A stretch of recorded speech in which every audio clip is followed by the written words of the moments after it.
بسم اللہ الرحمن الرحیم۔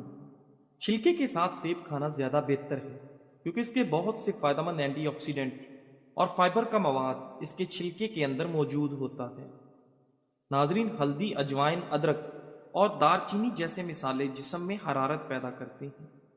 مرغن غذاؤں کے استعمال کے بعد ہاضمہ بہتر بناتے ہیں اور سرد موسم میں سستی کم کرنے میں مدد دیتے ہیں۔ ایک نئی تحقیق سے پتہ چلا ہے کہ صرف ایک ہفتے کے لیے سوشل میڈیا سے دور رہنا بھی بے چینی، ڈپریشن اور نیند کے مسائل میں کمی لا سکتا ہے۔ ناظرین گرامی، سونف کو رات بھر پانی میں بھگو کر اس کا پانی پینا نہایت ہی مفید ہوتا ہے کیونکہ یہ ہاضمے کے نظام کو بہتر کرتا ہے۔ ناظرین، سیدنا انس بن مالک رضی اللہ تعالیٰ عنہ اللہ کے رسول صلی اللہ علیہ وآلہ وسلم کے خادم خاص تھے۔ انہوں نے 10 سال تک آپ صلی اللہ علیہ وآلہ وسلم کی خدمت کی ہے۔ یہ اللہ کے رسول صلی اللہ علیہ وآلہ وسلم کے ساتھ ساتھ رہتے تھے۔ بیان کرتے ہیں کہ ایک مرتبہ ایک دیہاتی آیا اور آپ صلی اللہ علیہ وآلہ وسلم کی چادر اتنی زور سے کھینچی کہ آپ کے مبارک کندھے پر نشان پڑ گئے۔ دیہاتی نے اسی پر بس نہیں کیا بلکہ نہایت بدتمیزی سے کہنے لگا، اے محمد صلی اللہ علیہ وآلہ وسلم، میرے ان 2 اونٹوں پر اللہ کا دیا ہوا مال لدوا دے۔ اور ساتھ ہی کہنے لگا، ہاں سن اے محمد، یہ مال نہ تیرا ہے نہ تیرے باپ کا ہے۔ آپ اس دیہاتی کی بات سے ناراض نہیں ہوئے بلکہ اس کی اس بےہودہ گفتگو پر خاموش رہے۔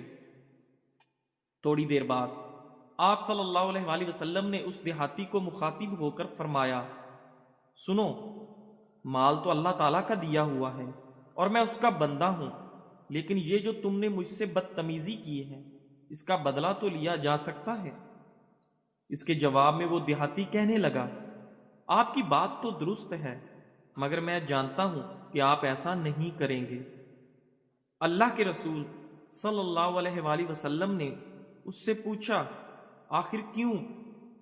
دیہاتی نے کہا، اس لیے کہ آپ برائی کا جواب برائی سے نہیں دیا کرتے ہیں۔ اللہ کے رسول صلی اللہ علیہ وآلہ وسلم نے اس دیہاتی کا جواب سنا تو مسکرا دیا، پھر حکم دیا کہ اس کے ایک اونٹ پر جو اور دوسرے پر کھجوریں لاد دی جائیں۔ اللہ کے رسول صلی اللہ علیہ وآلہ وسلم مکہ مکرمہ سے ہجرت کر کے مدینہ طیبہ تشریف لے جا رہے تھے۔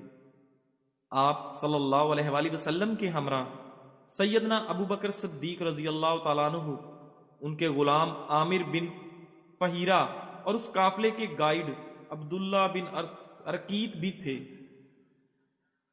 جب یہ قافلہ بنو مدلج کے علاقے قدید سے گزر رہا تھا تو اسے بنو مدلج کے سردار سراقہ بن مالک نے روکنے کی ناکام کوشش کی تھی۔ لمبے قد کا یہ سردار بہت بڑا شاہ سوار تھا۔ اسے قریش کے اعلان کی خبر مل چکی تھی کہ جو شخص معاذ اللہ رسول اللہ صلی اللہ علیہ وآلہ وسلم کو زندہ یا مردہ حالت میں پکڑ کر لائے گا اسے 100 اونٹوں کا انعام ملے گا۔ سراقہ انعام کے لالچ میں پیچھے کرنا لگا۔ اس نے فال بھی نکالی جس کا نتیجہ اس کی خواہش کے برعکس نکلا۔ فال کے مطابق قافلے کے پیچھے جانے میں اسے کوئی فائدہ نہ تھا مگر اسے تو 100 اونٹوں کے انعام کی ہوس نے اندھا کر دیا تھا۔ اس نے فال کو نظر انداز کر دیا۔ جب سراقہ پیچھا کرتے کرتے اللہ کے رسول صلی اللہ علیہ وآلہ وسلم تک پہنچ گیا، اللہ کے رسول کی زبان مبارک سے نکلا، اے اللہ، تو جیسے چاہے ہمیں اس سے بچا لے۔ ادھر اللہ کے رسول صلی اللہ علیہ وآلہ وسلم کی زبان سے یہ کلمات نکلے، ادھر سراقہ کے گھوڑے کے اگلے دونوں پاؤں سخت زمین میں دھنس گئے اور وہ لڑکھڑا کر گر پڑا۔ اس نے متعدد مرتبہ پیچھا کرنے کی کوشش کی مگر ناکام رہا۔ اب اس کے دل میں یہ بات بیٹھ گئی کہ جو بھی اس قافلے کا پیچھا کرے گا وہ برباد و ہلاک ہو جائے گا۔ ناظرین، اس کو یقین ہو گیا کہ محمد صلی اللہ علیہ وآلہ وسلم غالب ہو کر رہیں گے۔ سراقہ امان کا طلبگار ہوا جو اسے مل گئی۔ سراقہ نے کہا، میرے لیے پروانہ امن لکھ دیجئے جو میرے اور آپ کے درمیان نشانی کے طور پر رہے گا۔ رسول اللہ صلی اللہ علیہ وآلہ وسلم نے سیدنا ابو بکر صدیق رضی اللہ تعالیٰ عنہ کے غلام عامر بن فہیرہ کو حکم دیا کہ سراقہ کو امان نامہ لکھ دو۔ سراقہ نے اللہ کے رسول صلی اللہ علیہ وآلہ وسلم کو قریش کے عزائم اور 100 اونٹوں کے انعام کے بارے میں آگاہ کیا۔ آپ صلی اللہ علیہ وآلہ وسلم کو زاد راہ اور ساز و سامان کی پیشکش کی، مگر آپ صلی اللہ علیہ وآلہ وسلم نے کسی بھی قسم کا سامان لینے سے انکار کر دیا اور صرف یہ فرمایا، ہمارے بارے میں رازداری سے کام لینا۔ سراقہ نے یہ امان نامہ سنبھال کر رکھا ہوا تھا۔ اللہ کے رسول صلی اللہ علیہ وآلہ وسلم غزوہ حنین کے موقع پر جارانہ میں قیام فرما تھے۔ ان سارے صحابہ کرام کی ایک جماعت اللہ کے رسول صلی اللہ علیہ وآلہ وسلم کا پہرا دے رہی تھی تاکہ اجازت کے بغیر کوئی آگے نہ جا سکے۔ بنو مدلج کا یہ سردار تمام رکاوٹوں کو عبور کرتا ہوا آگے بڑھ رہا تھا۔ صحابہ کرام رضی اللہ تعالیٰ عنہ نے اسے روکنے لگے، ارے ارے کہاں جاتے ہو، کیا چاہتے ہو؟ سراقہ کی یہ شان ہے کہ اس نے وہی امان نامہ اپنی جیب سے نکالا۔ ادھر اللہ کے رسول صلی اللہ علیہ وآلہ وسلم بھی اس کی آواز سن رہے تھے تو اس نے اپنی دونوں انگلیوں میں اس دستاویز کو بلند کیا اور قدرے اونچی آواز میں کہنے لگا، یا رسول اللہ، میں ہوں سراقہ بن مالک بن جاشم اور یہ رہی میری دستاویز۔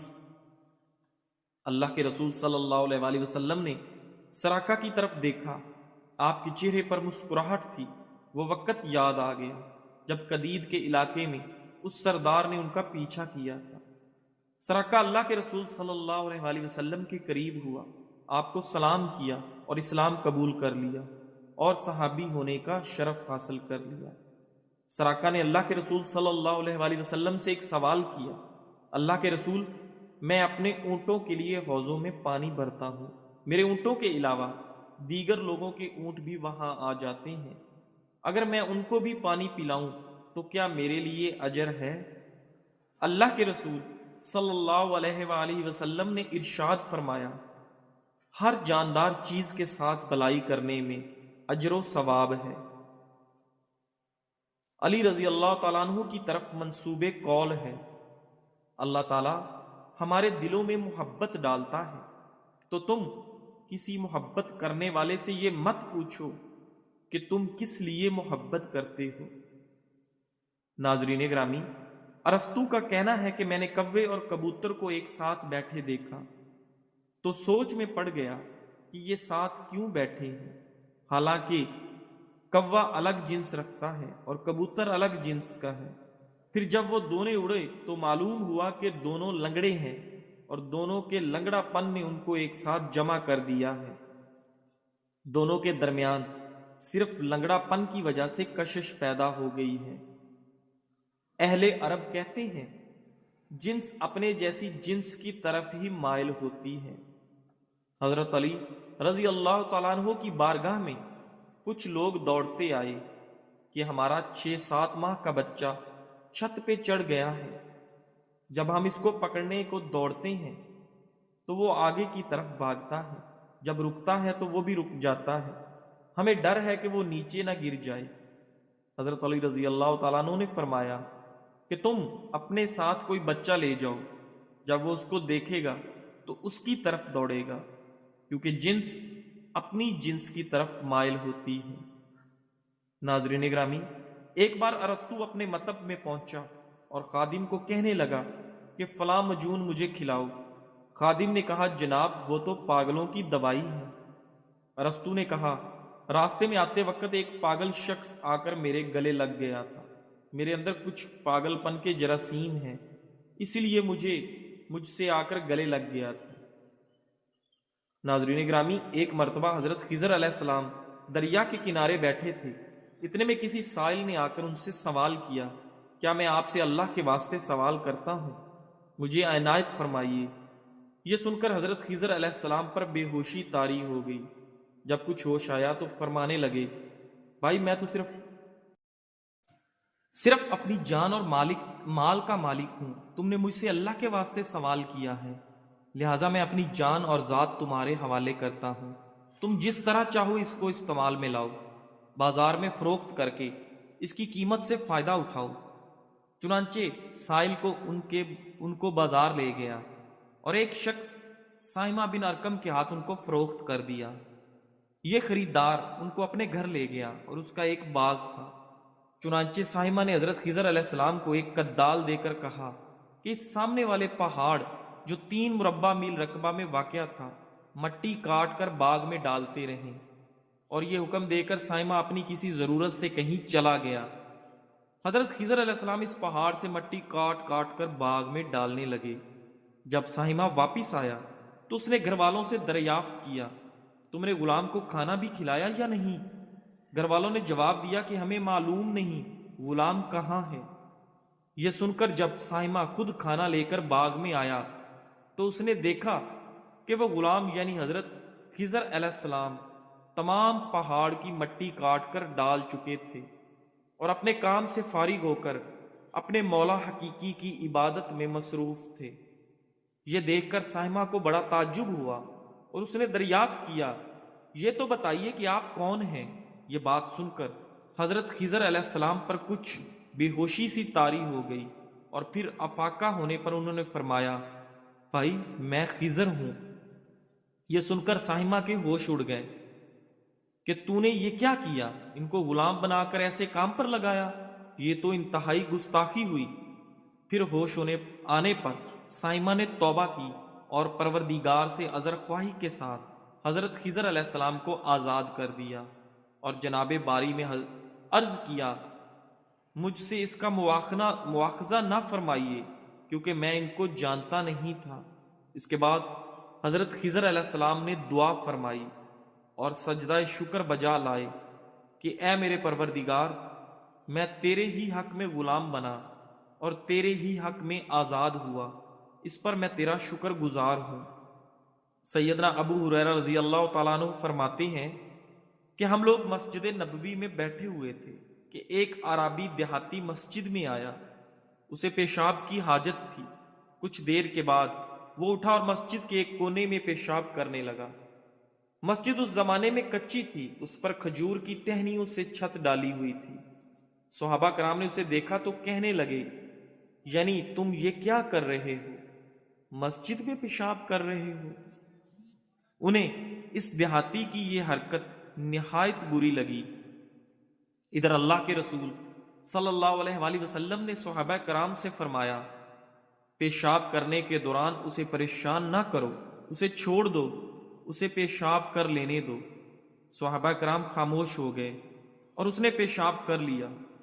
جب وہ فارغ ہوا تو نبی کریم صلی اللہ علیہ وآلہ وسلم نے اسے بلایا اور فرمایا، میرے عزیز بھائی دیکھو، ان مساجد میں پیشاب کرنا یا گندگی پھیلانا جائز نہیں،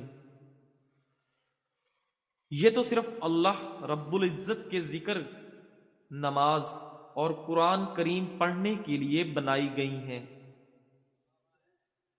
ناظرین گرامی، ابن ماجہ میں صحیح حدیث کے ساتھ یہ بھی ہے کہ یہ دیہاتی اللہ کے رسول صلی اللہ علیہ وآلہ وسلم کے حسن سلوک سے اتنا متاثر ہوا کہ کہنے لگا، میرے ماں باپ آپ پر قربان ہوں، آپ صلی اللہ علیہ وآلہ وسلم نے نہ مجھے ڈانٹا نہ گالی دی۔ اللہ کے رسول صلی اللہ علیہ وآلہ وسلم نے صحابہ کرام کو حکم دیا کہ پانی کا ڈول لے کر آؤ اور اسے اس پیشاب والی جگہ پر بہا دو۔ دیہاتی اللہ کے رسول صلی اللہ علیہ وآلہ وسلم کے اس اخلاق اور محبت سے اس قدر متاثر ہوا کہ وہ اللہ کے رسول صلی اللہ علیہ وآلہ وسلم کے لیے دعا کرنے لگا۔ وہ ایک دیہاتی تھا، دعا کے آداب سے ناواقف تھا، مگر ایک ہی ملاقات میں اللہ کے رسول صلی اللہ علیہ وآلہ وسلم سے شدید محبت کرنے لگا۔ اور محبت کا یہ اندازہ ہے کہ سیدنا ابو ہریرہ رضی اللہ تعالیٰ عنہ فرماتے ہیں کہ وہ کہتا ہے، اے اللہ مجھ پر اور محمد صلی اللہ علیہ وآلہ وسلم پر رحم فرما اور ہمارے علاوہ کسی اور پر رحم نہ کرنا۔ اللہ کے رسول نماز پڑھ رہے تھے، نماز سے فارغ ہوئے، آپ اس دیہاتی کی دعا سن چکے تھے۔ آپ نے مسکراتے ہوئے فرمایا، تم نے تو اللہ کی وسیع رحمت کو سکیڑ دیا جبکہ اللہ رب العزت فرماتا ہے میری رحمت تو اس قدر وسیع ہے کہ اس نے ہر چیز کو ڈھانپ رکھا ہے۔ ناظرین گرامی، سردیوں میں وزن بڑھنے سے روکنے اور چربی گلانے والے دیسی مشروبات، سونف کی چائے۔ سونف کا مشروب پیٹ کی گیس، بوجھل پن کم کرتا ہے، یہ ہاضمہ بھی بہتر بناتا ہے۔ پیسی ہوئی سونف گرم پانی میں ڈال کر چند منٹ کے لیے بھگوئیں اور پی لیں۔ دار چینی اور شہد کا مشروب۔ دار چینی خون میں شکر کی سطح کو متوازن رکھتی ہے، جس سے اچانک بھوک لگنے کے امکانات کم ہوتے ہیں۔ صبح اس مشروب کا استعمال توانائی متوازن رکھتا ہے۔ نیم گرم پانی میں دار چینی پاؤڈر اور تھوڑا سا شہد شامل کر لیں اور اب اس مشروب کو چسکیوں کے ساتھ پئیں۔ اجوائن اور زیرے کا گرم پانی۔ اجوائن اور زیرے کا استعمال نظام ہاضمہ کو فعال کرتا ہے، گیس اور اپھار کم کرتا ہے اور آپ کے میٹابولزم کو بہتر بناتا ہے۔ 1 چمچ اجوائن اور 1 چمچ زیرہ پانی میں ابال کر نیم گرم حالت میں پئیں۔ ناریل جسم کو کیلشیم جیسی معدنیات جذب کرنے میں مدد دیتا ہے، جس سے آپ کی ہڈیاں مضبوط ہو جاتی ہیں۔ ناظرین، ایک تحقیق میں بتایا گیا ہے کہ شوگر فری اشیاء میں استعمال ہونے والا ایک عام مصنوعی مٹھاس جگر کی مہلک بیماری کے خطرات میں اضافہ کر سکتا ہے۔ محققین نے دریافت کیا ہے کہ جو لوگ مکھن یا دیسی گھی کا سب سے زیادہ استعمال کرتے ہیں، ان میں کم مکھن یا دیسی گھی کھانے والوں کی نسبت کسی بھی وجہ سے موت کا خطرہ 15% زیادہ ہوتا ہے۔ دوسری جانب مکئی، زیتون، بیجوں، دیگر پودوں سے حاصل کردہ تیل کا استعمال انسان کو صحت مند بناتا ہے۔ روزانہ خوراک میں 10 گرام نباتاتی تیل کا اضافہ کینسر سے موت کے خطرے کو 11% اور دل کی بیماریوں سے موت کے خطرے کو 6% تک کم کر دیتا ہے۔ اگر آپ زیادہ تر وقت کرسی پر بیٹھ کر کام کرتے ہیں یا گھر سے کام کر رہے ہیں تو یہ جاننا ضروری ہے کہ طویل عرصے تک بیٹھنا صحت کے لیے کتنا نقصان دہ ہے۔ ناظرین، ڈاکٹر کے مطابق شام کو اپنے 10,000 قدم مکمل کرنا طویل بیٹھنے کے نقصان کو ختم نہیں کرتا۔ ماہرین نے مشورہ دیا کہ ہر 45 یا 60 منٹ بعد کھڑے ہوں، جسم کو کھینچنے والی سادہ ورزش کریں، کیونکہ یہ خون کو دل کی طرف واپس دھکیلتے ہیں۔ جزاک اللہ۔